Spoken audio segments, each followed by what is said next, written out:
איך מחלב נוזלי מקבלים גבינה קשה? כמו כל סיפור טוב, וכמוני, גם גבינה הומצאה בטעות. לפני אלפי שנים, אחד האיכרים סחב חלב בתוך קיבה של פרה, וכשהוא ניסה לשתות אותו, הוא גילה שהוא הפך לגושים. מוזר, אבל גם מאוד הגיוני. אם הייתם בגן, כנראה חיממתם חלב, הוספתם לימון, וקיבלתם גבינה.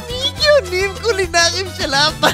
החומצה שבלימון גורמת לחלבונים והשומן שבחלב להתגבש ולהיפרד משאר הנוזלים שנקראים מי גבינה. מהם מכינים אבקת חלבון או גבינות סטייל ריקוטה. עכשיו, פעם ואפילו היום בחלק מאירופה לא היו מפסטרים את החלב, ולכן הוא מלא בחיידקים לקטיים שאוכלים את הסוכר שבחלב שנקרא לקטוז, והופכים אותו לחומצה לקטית, כלומר חומצה שכמו הלימון מהגבינה בגן גורמת לחלבונים והשומן להתגבש ולגבינה להיווצר, וככה מכינים יוגורט או גבינות רכות, חלב וחיידקים. אבל אם רוצים גבינות קשות, חיידקים לבד לא מספיקים, וצריך גם להוסיף אנזים שנקרא רנט ונמצא בקיבות של יונקים, וביחד עם החיידקים שמייצרים חומצה הם בונים שרשראות ארוכות של חלבונים ושומן שביחד הופכים למוצר